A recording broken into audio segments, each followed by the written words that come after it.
Selamat pagi, Semerton Cegah Narkoba. Kembali lagi di podcast CNS, Cegah Narkoba Stream, pada episode 195. Kebetulan pagi ini kita kedatangan tamu dari Fakultas Unram juga. Dia adalah seorang binaragawan atau body contester. Jadi dia sering menggeluti dunia bodybuilding. Boleh mungkin kita kenalin dulu. Ada saudara kita di sini, ada Rio Roberto yang akan menjadi narasumber pada pagi hari ini. Rio, boleh memperkenalkan diri? Oh ya, perkenalkan, nama saya Roberto Rio. Saya dari Fakultas Hukum Universitas Mataram. Kesibukannya apa hari ini? Untuk kesibukan yang pastinya saya tetap menjalani olahraga. Entah itu waktunya tuh di sore hari atau di malam hari. Seminggu tuh ada 6 kali. 6 kali seminggu? Ya, 6 kali seminggu. Kebetulan sekarang ini tema kita adalah bagaimana cara hidup sehat. Dengan cara dari jalan gym lifestyle. Kebetulan kan Yo kan sering banget nge-gym nih. Tertarik pada dunia nge-gym. Body contest, gimana cara membentuk tubuh. Mungkin itu kita akan tanya untuk pagi hari ini ya. Oke.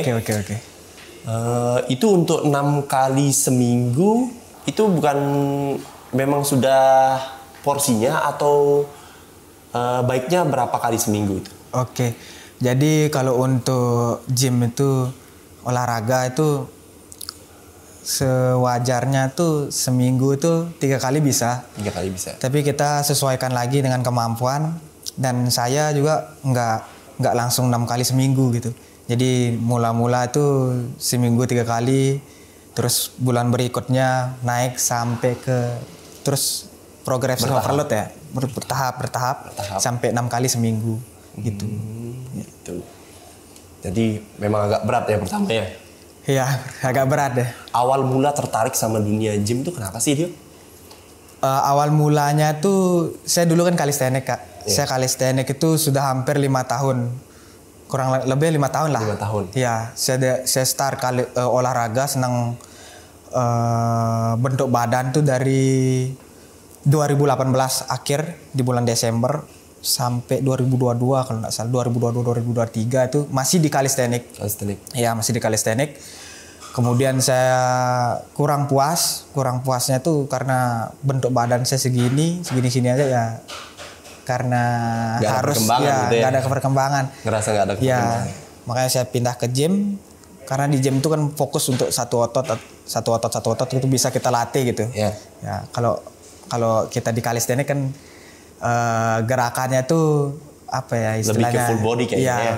Ya, lebih, maksudnya itu lebih ke 2 otot sekaligus dilatih lah, 2 otot 3 otot sekaligus. Tapi kalau di gym tuh bisa kita fokusin satu otot tuh. Itu yang bikin kita bisa semau kita lah. Bagaimana sih bentuk badan yang idealnya gini? Semau kita ini. Mau besarin yang ini, ya main yang ini gitu. Berat nggak tuh pertama kali mungkin beralih dari calisthenics ke gym itu, apakah berat atau gimana tuh? Ya berat karena kan ubah kebiasaan gitu kan. Ubah kebiasaan. Kalistenik itu kita mengangkat beban sendiri, sedangkan di gym tuh kita angkat beban yang buatan gitu, kayak dumbbell, barbell, plate dan sebagainya gitu. Itu bisa terkadang kan kalau persepsi orang nih. Iya. Kalistenik tuh cenderung lebih sulit daripada gym. Itu menurut Rio gimana itu? Kalau menurut saya pribadi ya, semua hal itu sulit Kak. Pasti awal-awal tuh akan sulit pastinya. Tapi lama-kelamaan kita pasti terbiasa gitu. Lama-lama pasti ya terbiasa gitu. Udah terbiasa menjadi biasa-biasa saja pasti nanti. Terbiasa ya? Iya. Berarti memang cuma statement aja. Iya, statement aja mungkin ya.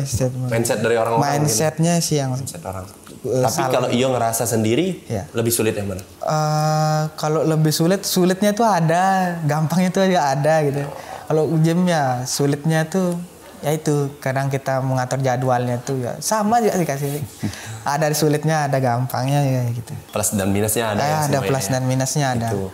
Berarti kalau misalnya mengandalkan pola hidup sehat itu memang kita nggak boleh milih-milih juga ya? Iya. Tapi bukannya nggak boleh milih-milih, kita pilih-pilih kalau pilih-pilih gimana tuh maksudnya? Maksudnya pilih-pilih itu ya pilih makanan yang masuk ke badan tuh kita pilih. Ya contohnya kayak makanan nih, itu kan selain kita ini kan kita bodybuilding nih Kak. Bodybuilding. Calisthenics itu juga bodybuilding gitu. Bodybuilding sama dengan gym itu bodybuilding. Yang terpenting dari bodybuilding itu kan pertama itu latihan, nutrisi sama istirahat. Nah, yang masuk itu kan pasti nutrisi. Nah, nutrisi itu yang kita lihat. Makanan apa aja yang kita masukin dalam sehari itu. Kita masukin makanan yang sehat, yang ya jangan yang terlalu berminyak, jangan terlalu banyak mengandung gula ataupun garam gitu. Jadi kita milih-milih juga. Milih-milih kalau makan. Iya sih. Cenderung orang juga kan berpikiran bahwasanya kalau kita mau membentuk badan itu merupakan suatu kegiatan yang agak mahal. Mungkin dari nutrisi itu sendiri ya. Tapi kalau menurut Iyo sendiri gimana itu? Apakah mungkin ada cara-caranya Iyo yang ini kok murah kok, tapi saya bisa bentuk badan? Gimana ya? Sebenarnya gini, kalau saya gimana ya? Kita bisa kok bentuk badan. Tapi segitu-segitu aja deh. Maksudnya segitu-segitu aja dengan kita ngatur ya. Makanannya buatan rumah, makanannya gitu. Ya kalau menurut pribadi dia bakalan segitu, maksudnya ya segitu aja gitu. Karena dia enggak ada perkembangan karena pertama dia itu enggak tahu itu apa yang dia masukin itu enggak tahu. Berapa protein yang masuk tuh berapa per hari itu berapa, kalorinya itu berapa. Maksudnya terus untuk biayanya tuh ada orang pernah bilang no money itu no muscle. Nggak ada uang, nggak ada otot gitu. Itu benar itu. Karena kan kita milih. Kalau syukur kita dimasakin sama orang tua ya kayak ayam, daging, tempe, tahu, protein hewani ataupun nabati. Tapi ada juga kita suplemen tambahan lah yang kita butuhin gitu. Misalkan kayak susu protein gitu, terus whey ataupun mesh ataupun kreatin dan sebagainya, suplemen tuh. Jadi ya gitu. Kalau menurut pribadi ya no money no muscle tuh benar. Nggak ada uang. Berarti itu benar ya? Memang banyak sih yang influencer gym bilang kalau misalnya gym itu bukan olahraga yang murah. Cuman pola hidup sehat pun bukan suatu hal yang murah sebenarnya. Benar. Kita juga dituntut untuk makan 4 sehat 5 sempurna itu sudah berat banget ya. Gimana kan gitu. Tapi kan ditambahkan pertama progresnya kan agak berat ya menurut saya. Agak berat. Dari mungkin belum jadi hingga jadi kayak gini. Kedua mahal. Itu apa sih yang memotivasi you sampai bisa maksudnya mau gitu loh membangun badan? Yang memotivasi sebenarnya pertama saya tuh bosan kurus Kak. Saya bosan kurus kayak looking itu dilihat tuh nggak banget gitu. Nggak banget gitu. Wah, pengen aja bentuk badan. Bentuk badan tuh ya udah gitu. Sekalian kan dari usia kita muda, ini selagi kita bisa gitu. Di usia muda kenapa enggak gitu kita mulai hidup sehat gitu. Olahraga gitu, kayak atur pola makan, istirahatnya kita bagaimana gitu. Jadi karena alasan ingin mengembangkan diri lah karena ingin mengembangkan kepercayaan diri gitu ya. Susah sedihnya tuh gimana sih kalau di dalam dunia gym itu? Maksudnya sedihnya ada nggak yang bikin kadang berat. Sedih, berat, bikin jenuh kadang atau gimana gitu? Yang pastinya jenuhnya tuh ada karena kita tuh kan itu aja kegiatannya kan itu aja kita ulangin setiap sore gym istirahat cuma seminggu tuh sekali gitu. Tapi ya begitu karena sudah jadi kebiasaan itu jadinya ya pertama-tama pasti berat rasanya bosan jenuh gitu. Tapi pasti aja nanti setelah ngelewatin fase bosan tuh pasti lagi ya dengan caranya tuh mengganti bagaimana sih atur jadwal pola latihannya itu bagaimana gitu atur tuh itu yang bikin gak bosan.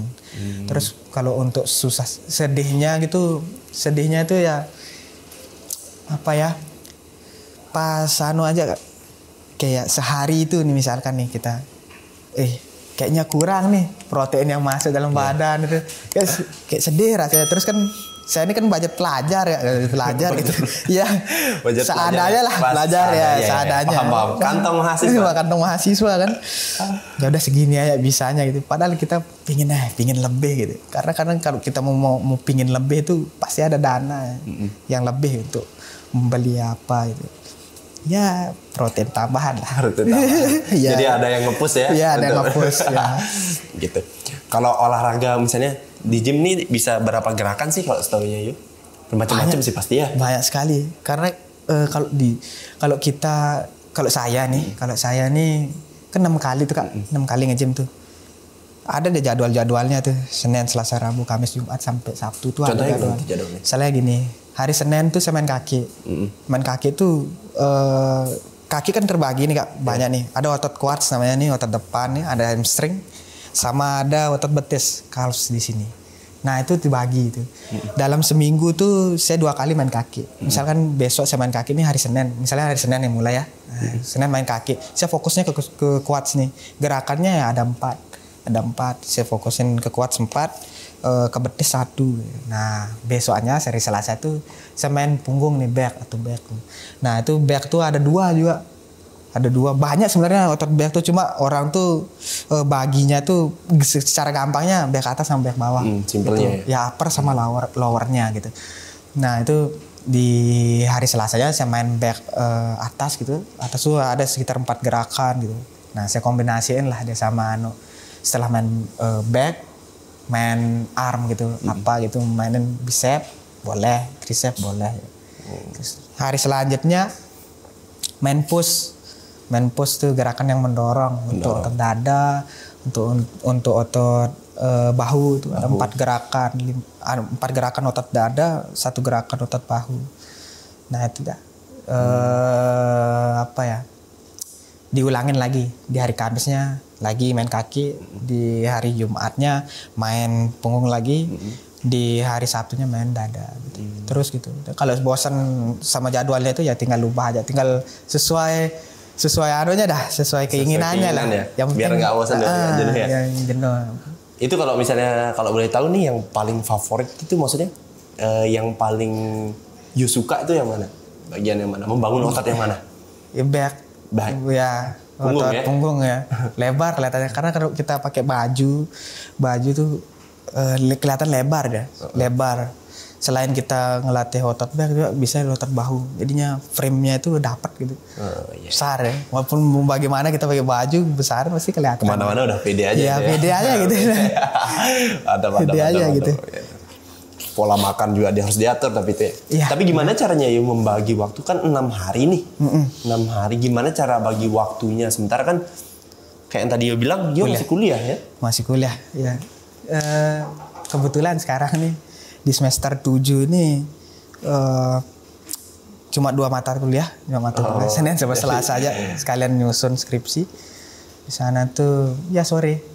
Kebetulan pagi aja ngampusnya gitu. Sore aja kan ada waktu tuh, sore sama malam. Tuh pokoknya ya sempatin aja olahraga gitu. Sempatin juga istirahat gitu. Sempatin untuk istirahat. Ya. Pola tidur juga diatur. Iya pasti pola tidur diatur. Itu minimal jam berapa? Kalau orang tuh biasanya minimal kalau tak baca-baca tuh 7 jam per hari tuh cukup. Cuma ada yang boleh ngelebihin tuh 8 jam. Itu lebih bagus sih 8 jam. Karena tapi ya kayak dalam konteksnya itu enggak begadang.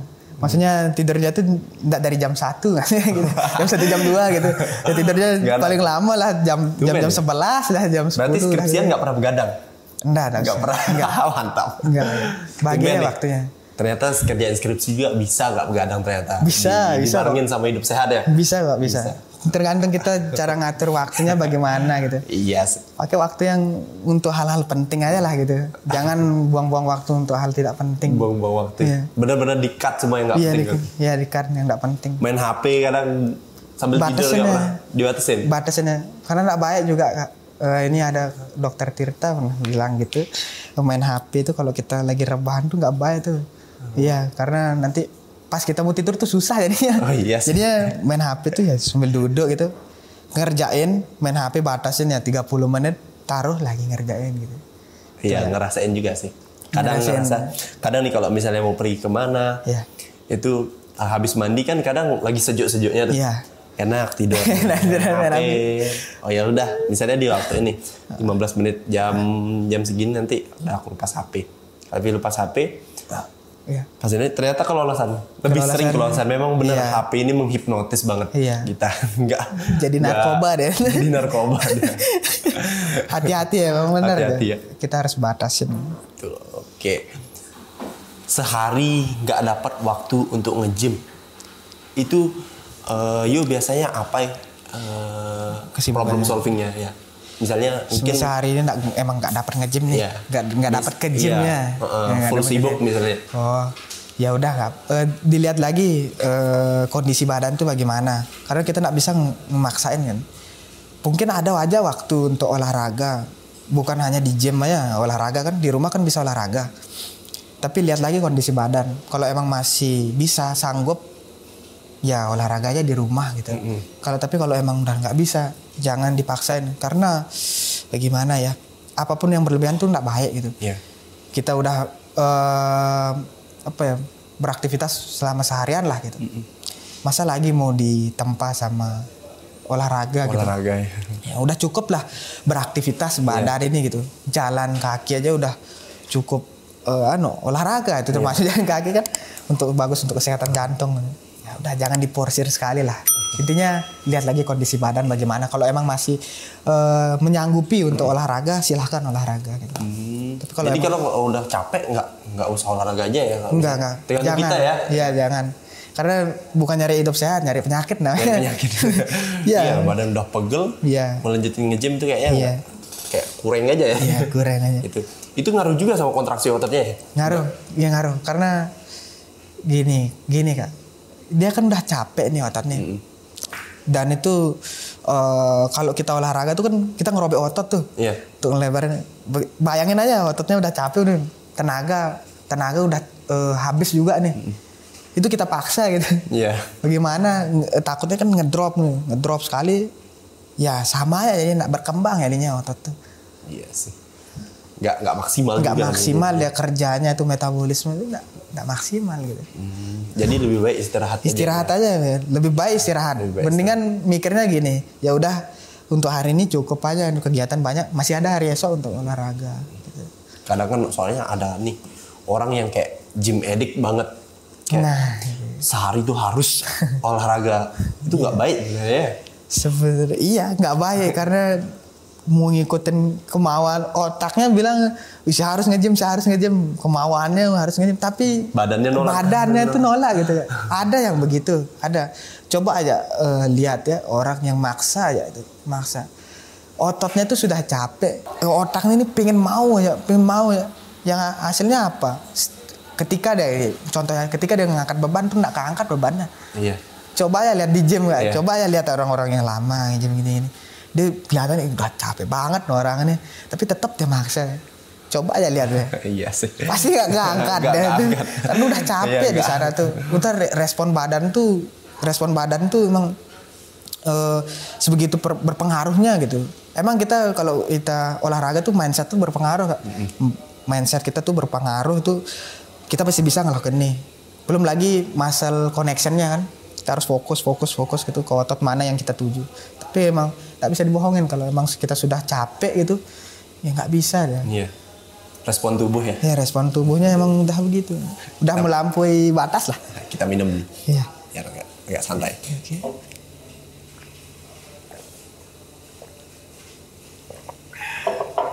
Air putih. Air putih juga wajib ya? Wajib itu.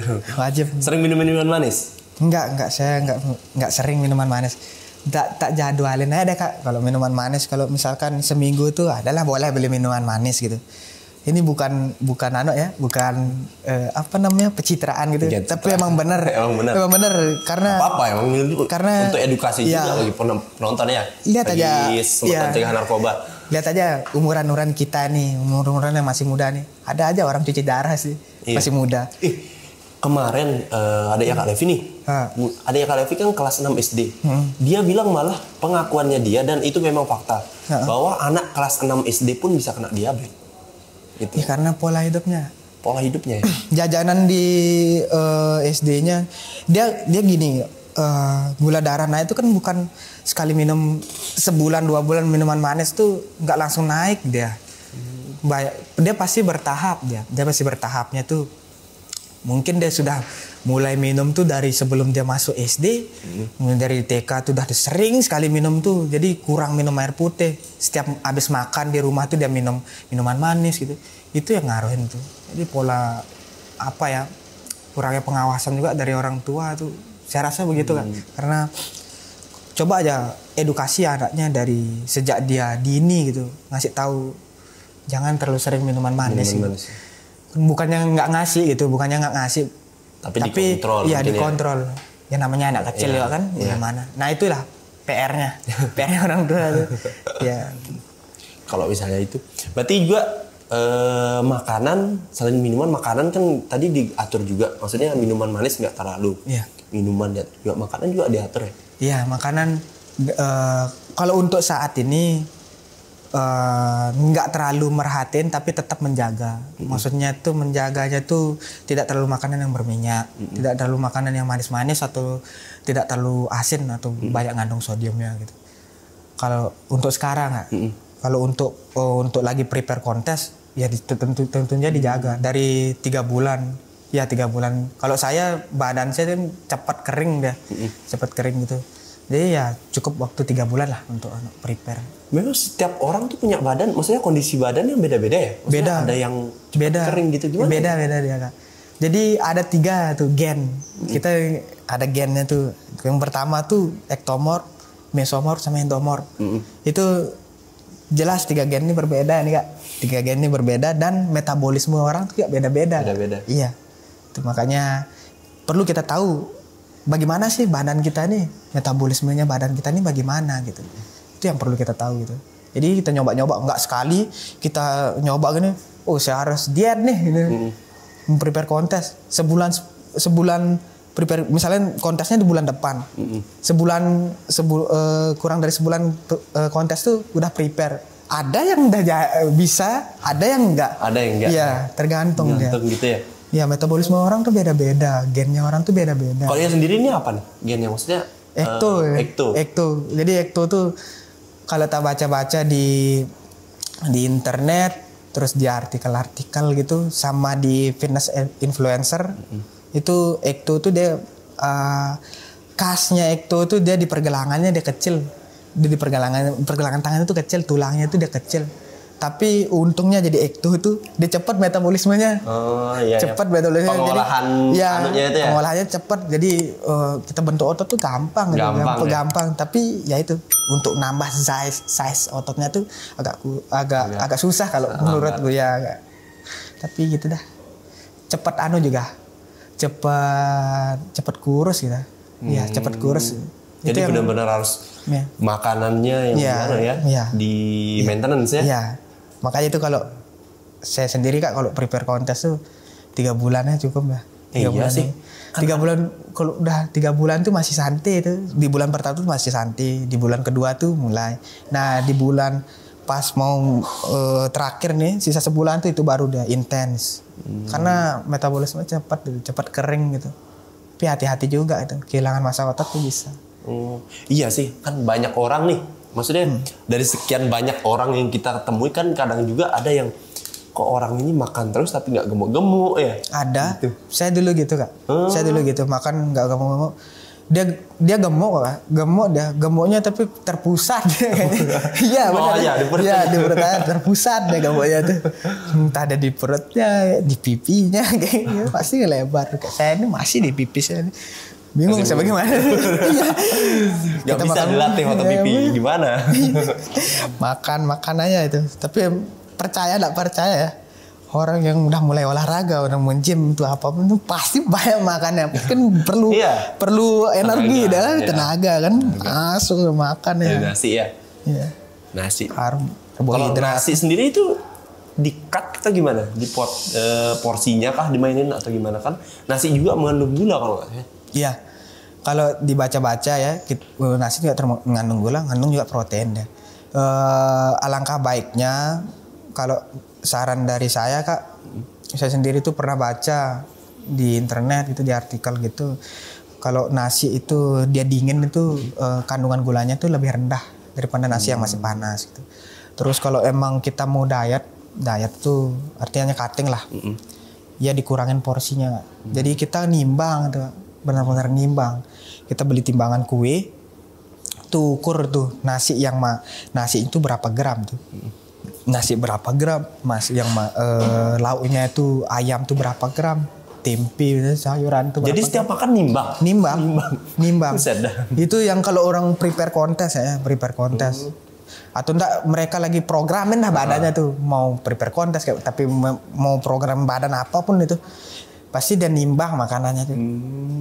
Yang ngira-ngira tuh yang bahaya, soalnya ngira-ngira kita ngira-ngira apa aja ya kita masukin gini-gini, itu yang bahaya. Kadang kita kelolosan itu kan kalau orang niat ya, kalau orang niat pasti dia nimbang, pasti mikir dia apa yang mau dimasukin.